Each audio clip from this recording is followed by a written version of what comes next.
À un moment donné, tu as appris que tu devais être fort tout le temps. Continuer d'avancer, être à la hauteur, ne pas te plaindre, ne pas montrer de faiblesse.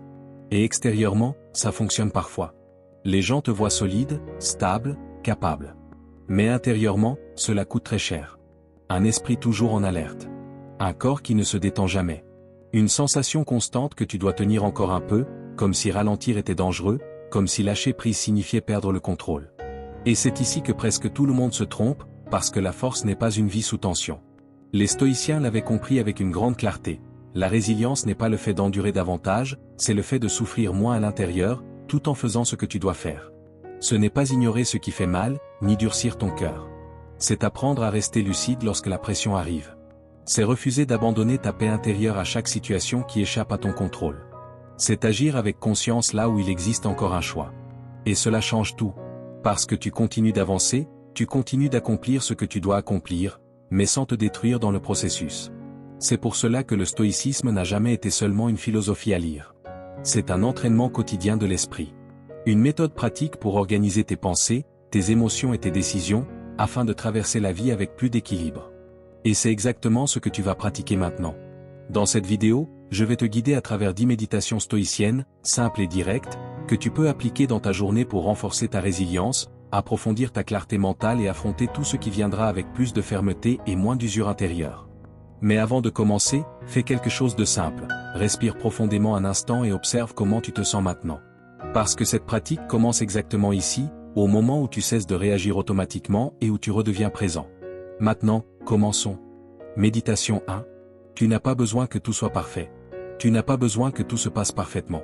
Ce n'est pas la seule règle pour commencer, ni pour continuer. Pourtant, sans même t'en rendre compte, c'est exactement ce que tu exiges de toi-même. Et quand tu exiges la perfection, la moindre erreur pèse sur tes épaules bien plus qu'elle ne devrait. Ce dont tu as réellement besoin, ce n'est pas d'éviter l'échec. C'est de continuer, même lorsqu'il arrive. Parce qu'il arrivera. La vie échouera. Le plan déviera. Non pas comme une punition, mais comme une partie inévitable de la nature. Beaucoup de personnes portent très tôt une attente silencieuse. Celle que, si elles font tout correctement, la vie répondra de la même manière. Qu'elle collaborera, facilitera les choses, et confirmera que tu es sur le bon chemin. Mais lorsque cela n'arrive pas, lorsque quelque chose échappe à ton contrôle, ce n'est pas seulement ton plan qui se brise. C'est aussi l'image que tu as de toi-même qui commence à vaciller. L'esprit ne se contente pas d'interpréter l'erreur, il la déforme, l'amplifie, puis te la renvoie. L'erreur ne reste pas un simple constat, ça s'est mal passé. Elle devient, il y a quelque chose qui ne va pas chez moi. Et plus tu cherches à éviter cette sensation, plus tu t'éloignes de la seule chose qui te ferait réellement avancer, continuer, même sans garantie. La vie n'a pas tort lorsque quelque chose se dérègle. Elle ne te teste pas. Elle ne te punit pas. Elle suit simplement un mouvement qui n'a jamais dépendu de ton contrôle. Rien ne garantit que les choses se passeront comme tu l'avais prévu. Et le problème commence au moment où tu conditionnes ta paix intérieure au fait que tout doit fonctionner. À cet instant, sans t'en rendre compte, tu remets ta stabilité entre les mains de facteurs extérieurs. Tu te mets alors à vivre tendu, sur tes gardes, toujours en train d'anticiper la prochaine erreur, simplement pour ne plus ressentir ce malaise. Celui qui ne se sent bien que lorsque tout est parfaitement aligné vit dans un risque permanent. Parce qu'il suffit d'un retard, d'une réponse négative, d'un résultat inattendu, et tout s'effondre à l'intérieur. Le vrai problème n'est pas que quelque chose tourne mal. Le vrai problème, c'est de croire que cela ne devrait jamais arriver. Alors qu'en réalité, l'erreur fait partie de tout chemin de vie réel. Et lorsque tu comprends cette vérité, non pas comme une belle phrase, mais comme une réalité pratique, quelque chose change profondément, tu cesses de gaspiller ton énergie à lutter contre ce qui est, et tu commences à te préparer à l'affronter avec plus de clarté. La logique cesse d'être, si ça se passe bien, alors je continue. Et elle devient, je continue, que ça se passe bien ou non. Et c'est ce renversement qui te rend ton pouvoir. Pense à cela comme au corps. Le corps ne devient pas fort en évitant le poids, ni en exigeant que tout soit léger. Il devient fort en apprenant à porter une charge. Chaque frustration, chaque retard, chaque résultat qui n'arrive pas est un poids placé entre tes mains. Tu peux le laisser tomber au sol et te plaindre que c'est injuste. Ou tu peux comprendre que ce poids est précisément ce qui est en train de te renforcer. Et c'est à cet endroit que la majorité des gens s'arrêtent. Non pas parce qu'ils en sont incapables, mais parce qu'ils essaient encore de tout faire sans jamais échouer. Mais la résilience n'est pas l'absence de douleur. Ce n'est pas la froideur. Ce n'est pas l'indifférence. La résilience, c'est garder la direction même lorsque la réalité ne correspond pas à tes attentes. C'est rester fidèle à la personne que tu as décidé d'être, même lorsque le contexte ne t'aide pas. C'est agir sans dépendre d'une validation extérieure. Épictète enseignait une idée simple et profonde. N'exige pas que les choses arrivent comme tu le souhaites. Souhaite qu'elles arrivent comme elles arrivent, et tu seras en paix. C'est de l'intelligence émotionnelle appliquée. Celui qui rejette la réalité reste prisonnier d'elle. Celui qui l'accepte avance. Et cette différence change tout, car la solidité ne naît pas dans les grandes décisions.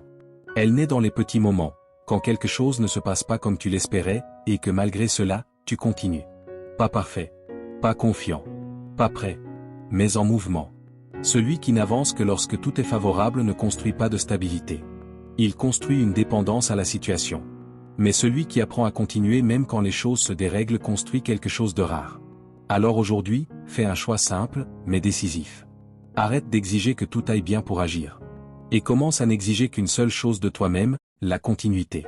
Mais comprends bien ce que cela signifie concrètement, ne pas t'arrêter quand ce n'est pas parfait. Ne pas reculer quand ce n'est pas comme tu l'imaginais. Ne pas négocier avec ta propre décision simplement parce que cela devient inconfortable.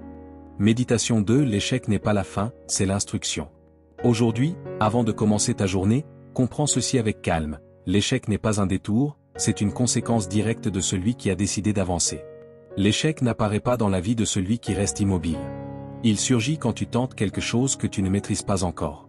Quand tu t'exposes. Quand tu agis au-delà de ce que tu contrôles déjà. Si quelque chose s'est mal passé, cela ne signifie pas que tu as échoué en tant que personne. Cela signifie simplement que tu es entré dans un territoire où tu n'as pas encore de maîtrise. Le problème n'est pas l'erreur.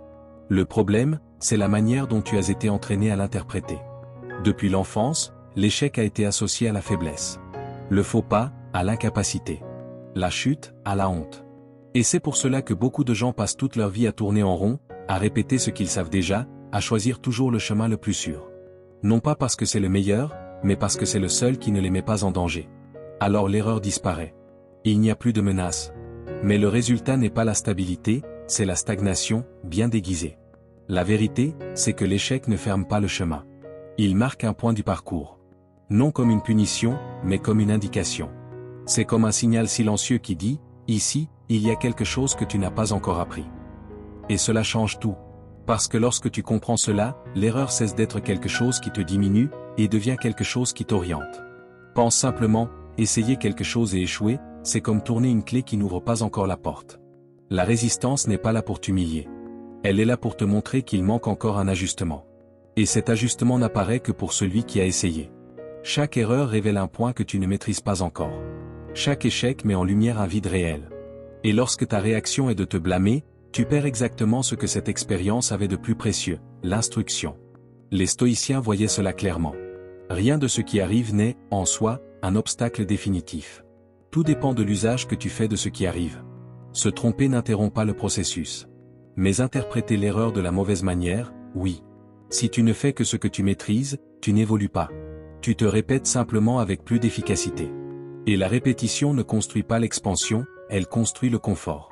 L'échec ne montre pas ce que tu veux voir. Il montre ce que tu n'as pas encore vu. Et c'est pour cela qu'il dérange.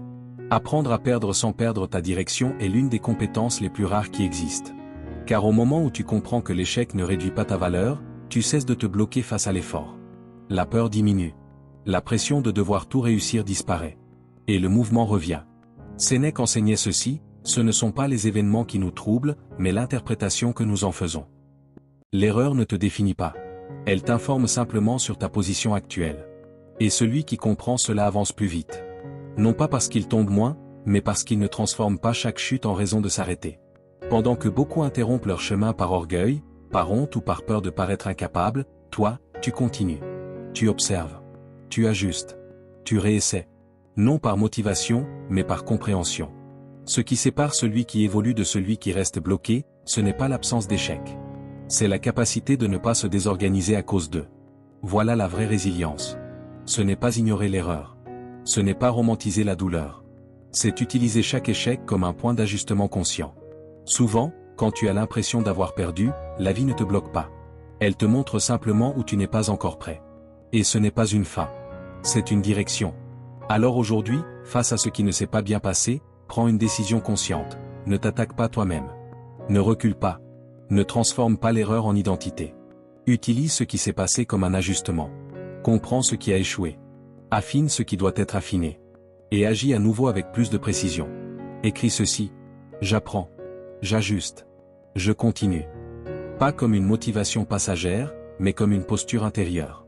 Parce que c'est cela qui transforme l'erreur en progrès.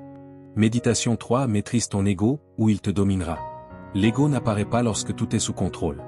Il surgit précisément au moment où quelque chose te met au défi. Quand quelqu'un te corrige. Quand on te contredit. Quand une critique touche une partie de toi que tu n'as pas encore réglée intérieurement. C'est à cet instant que la réaction arrive avant la pensée. Non comme un choix conscient, mais comme un réflexe.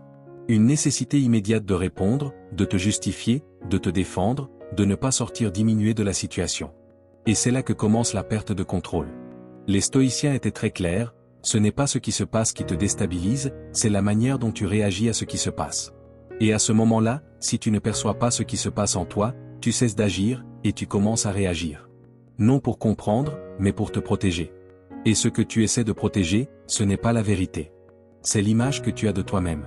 Voilà l'ego, un mécanisme qui ne cherche pas la clarté. Il cherche la préservation. Il ne cherche pas l'évolution, il cherche la position.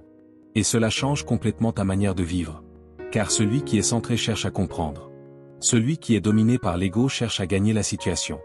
Le problème n'est pas que cette réaction existe, car elle apparaît chez tout le monde. Le vrai problème, c'est lorsque tu ne crées aucun espace entre l'impulsion et l'action. Épictète enseignait. Tu as du pouvoir sur ton esprit, pas sur les événements. Comprends cela, et tu trouveras la force. Cette prise de conscience est le point central. Sans cet espace, tu parles plus que nécessaire. Tu insistes alors que tu pourrais simplement ajuster. Tu rejettes ce qui pourrait t'apprendre quelque chose. Et tout cela ressemble à de la force, mais ce n'en est pas. Ce n'est que de la défense déguisée. L'ego te donne une sensation de contrôle, mais dans la réalité, il te rend dépendant. Dépendant d'avoir raison. Dépendant d'être reconnu. Dépendant de ne pas être contredit. Et plus tu as besoin de cela, plus tu deviens fragile. Parce que chaque désaccord devient une menace. Chaque erreur devient insupportable. Non pas à cause de l'erreur elle-même, mais à cause de ce qu'elle révèle. Les stoïciens appelaient cela un manque de maîtrise intérieure. Quand tu ne te gouvernes pas toi-même, tout ce qui vient de l'extérieur finit par te gouverner. Et c'est pour cela que l'ego empêche la croissance. Non parce qu'il t'affaiblit directement, mais parce qu'il t'empêche de regarder avec honnêteté. Or, sans honnêteté, il n'y a aucun ajustement. Et sans ajustement, il n'y a aucune évolution. Maîtriser ton ego ne signifie pas te rabaisser. Cela signifie devenir assez stable pour ne plus avoir besoin de te défendre constamment. C'est être capable d'écouter sans transformer chaque remarque en attaque. C'est pouvoir corriger sans convertir cela en honte. C'est continuer à avancer sans avoir besoin de prouver que tu sais déjà. Épictète était direct. Si tu veux t'améliorer, accepte de paraître ignorant ou maladroit dans certaines choses. Ce n'est pas de la faiblesse. C'est de la liberté. Car celui qui n'a pas besoin de protéger une image apprend plus vite. Et celui qui apprend plus vite grandit avec plus de constance. Les personnes véritablement solides ne vivent pas en réaction. Elles vivent en choix. Elles choisissent quand parler. Elles choisissent quand s'ajuster. Elles choisissent quand rester silencieuses. Voilà la maîtrise. Voilà le stoïcisme appliqué. Alors la prochaine fois que quelque chose te contredira et cela arrivera, ne réponds pas immédiatement. Arrête-toi. Observe ce qui vient de surgir en toi. Ressens l'impulsion de réagir. Et avant d'agir, pose-toi cette question. Est-ce mon ego qui essaie de se protéger, ou est-ce moi qui choisis de grandir? Cette pause change tout. C'est dans cette pause que tu cesses d'être emporté, et que tu commences à conduire. Et c'est ainsi que tu commences à maîtriser ce qui se passe à l'intérieur de toi. Méditation 4, vis comme si tout pouvait être retiré. Arrête-toi quelques secondes et fais un exercice que presque personne ne fait. Non pas par peur, mais parce qu'il peut réellement t'aider. Il exige d'affronter quelque chose que tu évites chaque jour. Imagine avec clarté que ce qui te semble aujourd'hui garanti, ne soit plus là. Pas comme une hypothèse lointaine, mais comme si cela venait déjà d'arriver. Ta santé, ta maison, ta liberté, les personnes que tu aimes. Maintenant reviens. Ouvre les yeux et observe. Rien ne t'a été retiré. Et pourtant, tu vis comme si tout était permanent. C'est là l'erreur. Ce n'est pas un manque de gratitude consciente, c'est un manque de perception. Tu traverses ta vie comme si ce que tu possèdes était un décor fixe. Tu accomplis tes journées en mode automatique. Tu réagis à ce qui manque, et tu ignores ce qui soutient tout le reste. Le stoïcisme propose un déplacement simple, mais radical, ne pas attendre la perte pour se réveiller, mais se réveiller avant la perte. Car lorsque tu regardes réellement la possibilité de l'absence, la présence prend une autre valeur. Ce qui est commun cesse d'être invisible. Ce qui est quotidien cesse d'être du bruit. Ce qui semblait banal révèle ce qu'il est réellement, quelque chose de rare. Un café chaud cesse d'être une habitude. Une conversation cesse d'être un simple fond sonore. Respirer sans douleur, marcher sans difficulté, terminer la journée en vie, tout cela sort du pilote automatique et revient au centre. Non parce que ces choses ont changé, mais parce que toi, tu as changé ta manière de regarder. Pense simplement. Celui qui traite quelque chose comme garantie se relâche. Celui qui comprend que tout est provisoire prend soin. Marc Aurèle se rappelait cela sans drame, seulement avec lucidité, tout ce que tu aimes t'est prêté. Non comme une menace, mais comme un ajustement de perspective. Rien ici n'est fixe. Rien ici n'est définitif. Et c'est précisément cela qui rend chaque chose précieuse maintenant. Quand tu comprends cela, quelque chose change dans ta vie quotidienne. Tu cesses de gaspiller ton énergie dans de petits conflits. Tu arrêtes de perdre des mots dans des discussions vides. Tu arrêtes de remettre à plus tard ta présence, comme si tu avais du temps en trop. Vivre comme si tu avais déjà tout perdu ne signifie pas renoncer à la vie. Cela signifie arrêter de la traiter comme un stock infini. C'est vivre avec urgence, mais pas l'urgence de l'anxiété. C'est l'urgence de celui qui sait que le temps avance, même lorsque tu fais semblant de ne pas l'entendre. Sénèque l'a résumé avec une précision remarquable. Rien ne nous appartient. Tout nous est confié. Et celui qui comprend cela ne vit ni accroché, ni terrifié. Il vit attentif. Car celui qui a déjà accepté l'impermanence ne vit pas avec la peur de perdre. Il vit avec plus de soin tant qu'il possède encore. Alors aujourd'hui, avant de commencer ta journée, fais quelque chose de simple. N'entre pas directement en mode automatique. Arrête-toi. Regarde autour de toi avec conscience. Observe ce qui est encore là. Et choisis d'agir comme quelqu'un qui sait que rien n'est garanti. Méditation 5. Tout ce que tu repousses t'affaiblit. Il existe un type de fatigue qui ne vient pas d'un excès d'effort. Il vient du fait de te réveiller chaque jour en sachant exactement ce que tu dois faire, et de ne pas le faire. Ce n'est pas le travail qui pèse. C'est la procrastination. Chaque fois que tu remets quelque chose à plus tard, ce n'est pas seulement une tâche qui reste en suspens. C'est une décision intérieure que tu prends sans t'en rendre compte. Ce n'est pas si important pour l'instant. Et lorsque tu répètes cela trop souvent, ta propre parole commence à perdre de la valeur à tes yeux. C'est ainsi que l'affaiblissement commence. La procrastination apparaît rarement comme une paresse évidente. La plupart du temps, elle se présente comme un soulagement, comme un repos mérité, ou comme une promesse, « Demain, je le ferai mieux ». Mais ce soulagement a un prix, et tu le paies chaque jour. Dans les conversations que tu évites. Dans les décisions que tu repousses. Dans les actions simples que tu sais que tu devrais faire. Tout cela ne disparaît pas. Cela s'accumule dans ton esprit, comme trop d'onglets ouverts sur un vieil ordinateur. Au début, ça fonctionne. Puis, peu à peu, tout commence à ralentir, et finalement, tout finit par bloquer.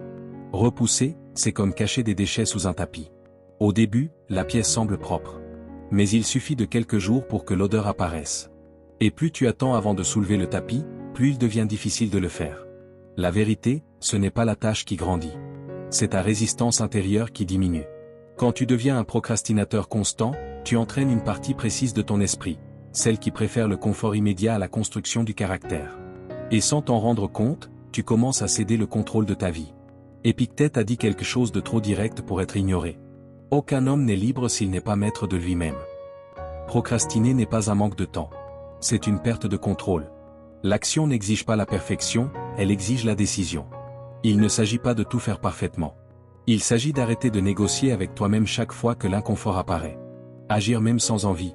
Agir même sans certitude. Agir même à petite échelle. Chaque action accomplie au bon moment renforce quelque chose en toi. Il y a une force intérieure qu'aucune motivation ne peut construire, le respect de soi. C'est pourquoi tu ne dois pas attendre de te sentir prêt. Ce moment arrive rarement. La confiance ne vient pas avant l'action. Elle vient après, comme une conséquence. Si tu continues d'attendre le scénario idéal, tu passeras ta vie entière à te préparer à vivre. Alors, avant même de sortir du lit, fais un accord simple avec toi-même. Ne repousse pas. Ne repousse pas ce qui est déjà clair. Ne repousse pas ce qui pèse déjà. Ne négocie pas avec ta conscience.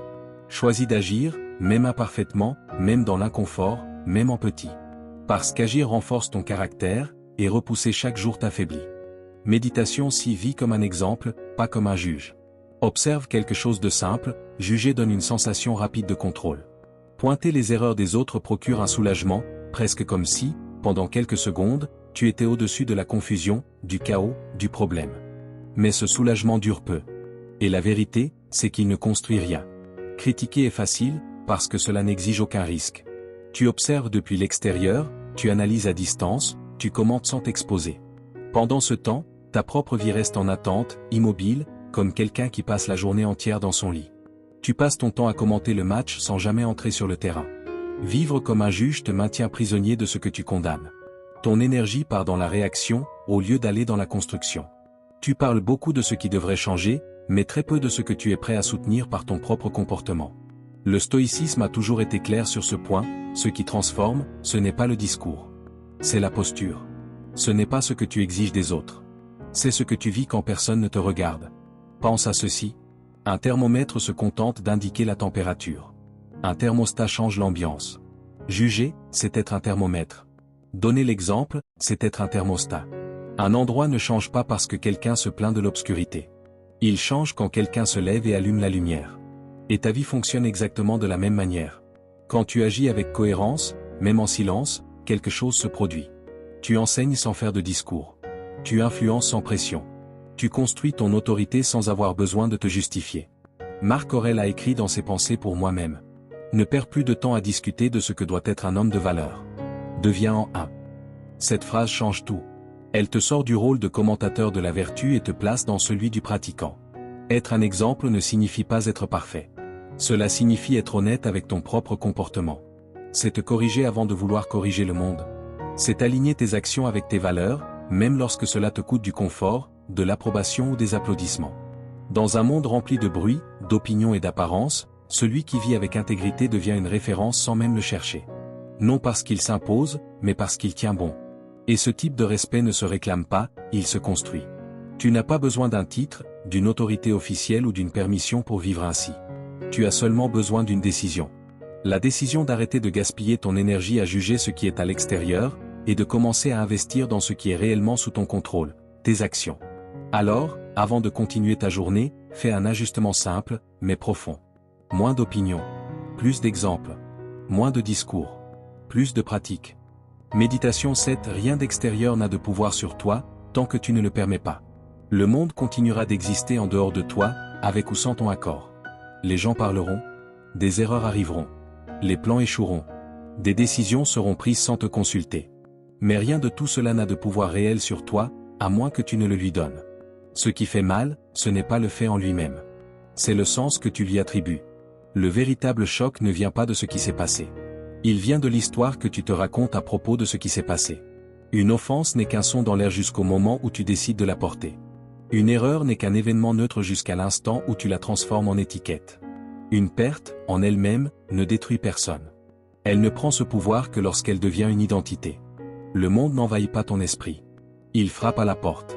Critique, frustration, imprévu, rejet, tout cela arrive comme des visiteurs.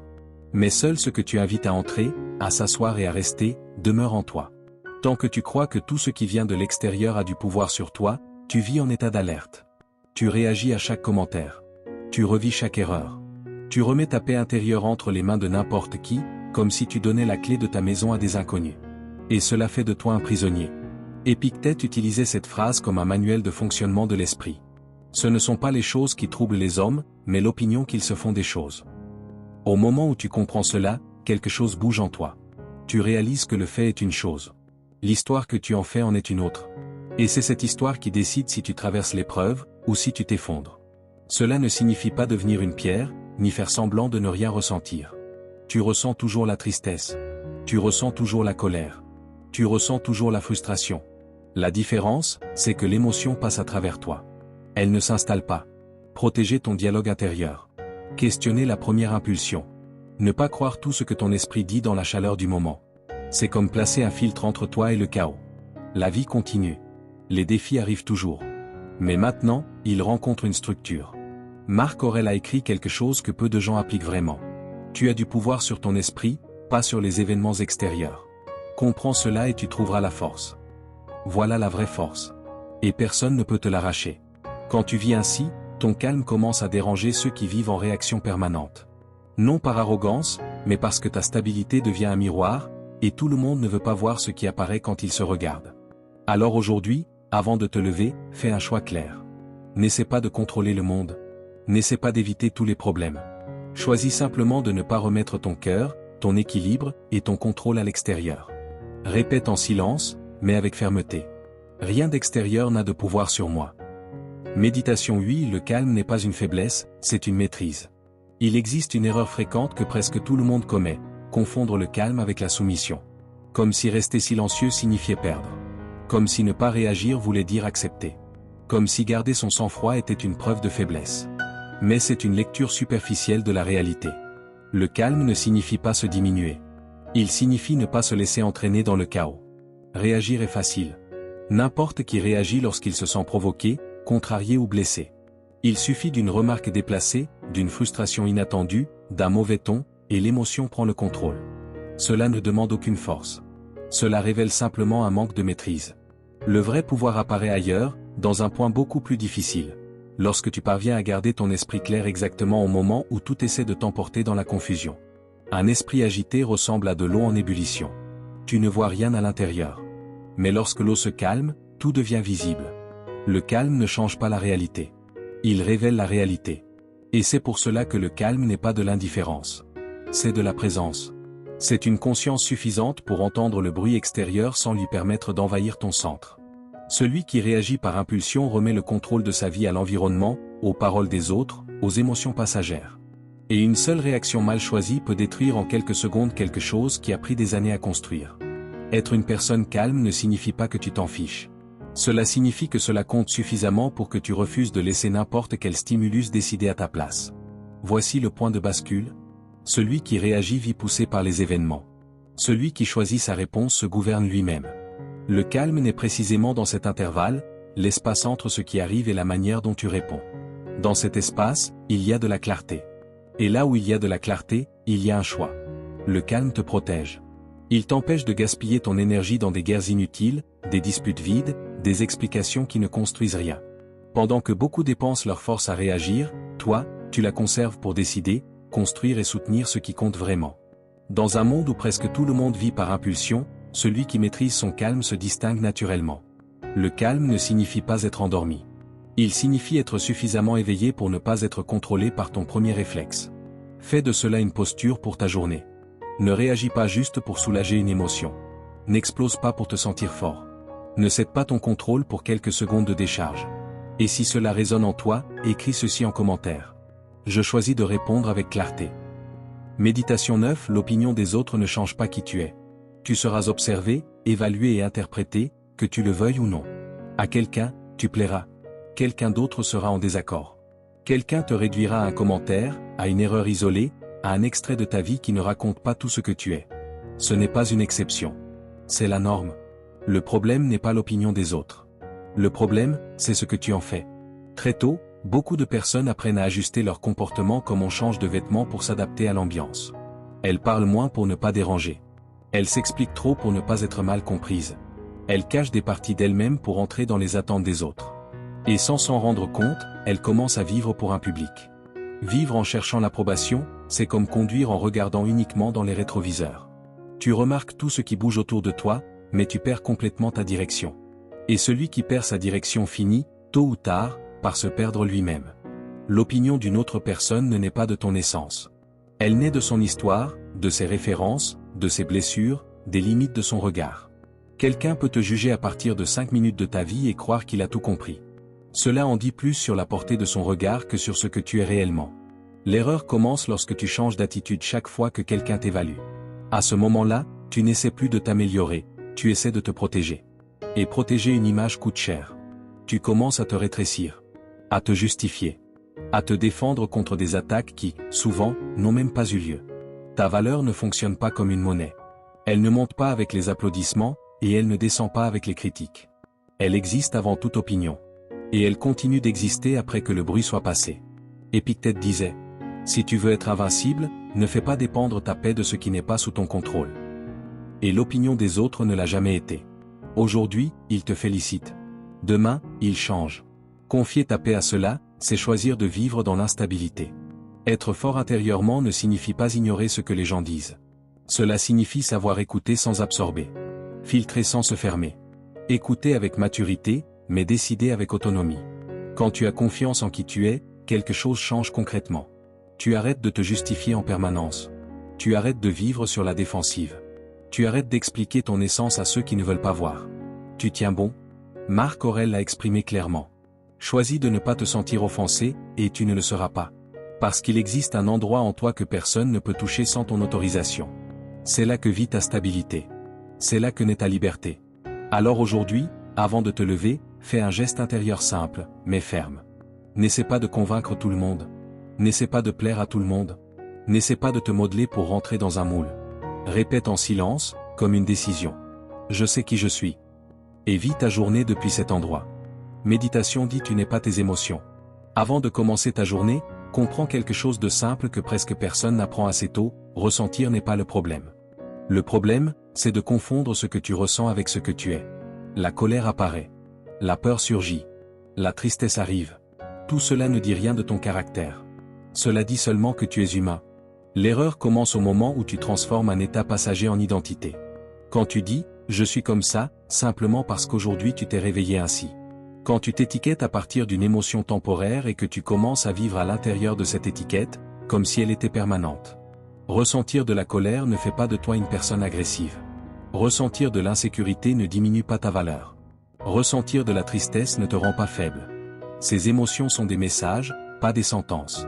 Elles apparaissent pour t'informer, pas pour diriger ta vie. Le problème n'est pas que l'émotion traverse ton esprit. Le problème commence lorsque tu t'y accroches. Lorsque tu nourris l'histoire intérieure qui l'accompagne et que tu commences à agir comme si elle était la vérité entière sur toi. Une émotion ressemble à un visiteur qui frappe à ta porte. Tu peux l'écouter, ou tu peux lui remettre les clés de la maison et le laisser diriger tout ce qui s'y passe. Beaucoup de personnes font cela sans s'en rendre compte. Elles ressentent la peur et se paralysent. Elles ressentent la colère et explosent. Elles ressentent la tristesse et abandonnent ce qui comptait pour elles. Non pas parce que c'était nécessaire, mais parce qu'elles ont confondu ressentir avec obéir. Les stoïciens enseignaient que ce ne sont pas les événements qui te contrôlent, mais la réponse que tu choisis d'y apporter. L'émotion apparaît. La décision vient ensuite. Et c'est dans cet espace minuscule, presque invisible, entre ressentir et agir, que réside ta liberté. Imagine ton esprit comme un ciel ouvert. Les émotions sont des nuages. Certains sont lourds, d'autres légers. Ils passent. Toujours. Mais le ciel ne devient pas nuage simplement parce qu'un nuage apparaît. Lorsque tu luttes contre une émotion, elle grandit. Lorsque tu t'identifies à elle, elle prend le contrôle. Mais lorsque tu l'observes sans drame et sans jugement, quelque chose change, elle perd de sa force. Le véritable autocontrôle n'est pas la répression. Ce n'est pas faire semblant de ne rien ressentir. C'est reconnaître ce qui se passe à l'intérieur sans s'y noyer. Tu respires. Tu observes. Et ensuite tu choisis. Tu peux ressentir la peur et continuer d'avancer. Tu peux ressentir la colère et choisir le silence. Tu peux ressentir la tristesse et accomplir quand même ce qui doit être fait. Voilà la différence entre réagir et conduire sa vie. Lorsque tu comprends que tu n'es pas tes émotions, tu récupères le contrôle. Tu cesses de t'effondrer à chaque imprévu. Tu cesses de vivre en otage de tes impulsions. Et tu commences à agir avec un esprit au-dessus de la tempête intérieure. Cela ne signifie pas cesser de ressentir. Cela signifie cesser d'être gouverné. Car si tu n'apprends pas à diriger tes émotions, elles te dirigeront à ta place. Et à ce moment-là, ce n'est plus toi qui décides, mais ton état du jour. Alors fais cet accord simple avec toi-même. Aujourd'hui, j'écoute ce que je ressens, mais je n'obéis pas à tout ce que je pense. Tu n'es pas l'émotion. Tu es celui qui l'observe. Tu es celui qui choisit. Et cela est une clé concrète pour une vie plus stable, plus mature et plus libre. Si ce message t'a parlé, ne le laisse pas passer comme une simple vidéo. Reviens-y et réécoute-le. Applique-le. Car ce n'est pas une question de motivation. C'est une question de compréhension. Apprendre à vivre avec du contrôle, c'est déjà reconnaître que cette force existe en toi.